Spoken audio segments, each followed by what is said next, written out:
ఈ video civil సర్వీసెస్కి prepare అయ్యే ప్రతి ఒక్క స్టూడెంట్కి ఉపయోగపడే వీడియో.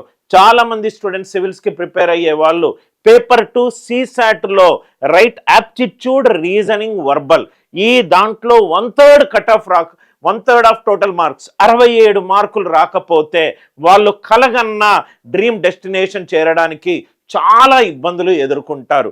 ఈ వీడియోలో ఇంతకుముందు నేను 2 వీడియోలు చేశాను. ఒక వీడియో ఏంటంటే మ్యాథ్స్ స్ట్రాటజీ, మ్యాథ్స్ CSAT పేపర్లో ఏం సిలబస్ వస్తుంది, ఏ టాపిక్ల నుంచి చాలా ఎక్కువ క్వశ్చన్లు వస్తున్నాయి అని 10 సంవత్సరాల ట్రెండ్కి రైట్ ఏ క్వశ్చన్లు వచ్చాయని డీటెయిల్డ్గా స్టాటిస్టికల్ అనాలిసిస్ తోటి ఒక వీడియో చేశాను. దయచేసి ఆ వీడియో చూడకపోతే దయచేసి చూడండి. రెండోది రీజనింగ్కి సంబంధించి కూడా అదే ఫ్రేమ్వర్క్లో ఇంకో వీడియో చేశాను. సిలబస్లో ఏ టాపిక్లు ఉంటాయి, ఏ టాపిక్లు మీరు ఇంపార్టెంట్గా ఇగ్నోర్ చేయకుండా దాని మీద కాన్సన్ట్రేషన్ పెట్టాలి. మూడోది వచ్చేసరికి లాస్ట్ 10 years అనాలిసిస్లో ఏ టాపిక్ల నుంచి మనకు ట్రెండ్స్ ఉన్నాయి అని చెప్పి మనము డీటెయిల్గా డిస్కస్ చేసాము. మ్యాథ్స్ CSAT పేపర్లో మనకు 3 సెక్షన్లు ఉంటాయి, మ్యాథ్స్, రీజనింగ్, వర్బల్.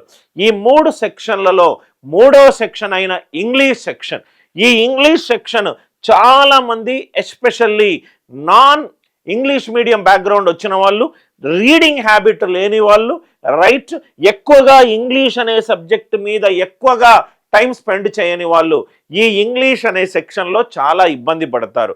ఇబ్బంది పడడం రైట్ ఒక ఎత్తు, కానీ మనకు ప్రాబ్లం తెలిసిన తర్వాత let us find out a solution. నేను ఏం చేస్తానంటే ఈ వీడియోలో ఇంగ్లీష్కి సంబంధించి క్వశ్చన్లు ఏ రకంగా ఉంటున్నాయి, ఎలా చదవాలి, ఏమేం చదవకూడదు అనేది మనం డీటెయిల్డ్గా డిస్కస్ చేద్దాం. మీ అందరికీ తెలుసు CSAT ఇంగ్లీష్ పేపర్లో మనకు రీడింగ్ కాంప్రహెన్షన్ మీద క్వశ్చన్లు వస్తాయి.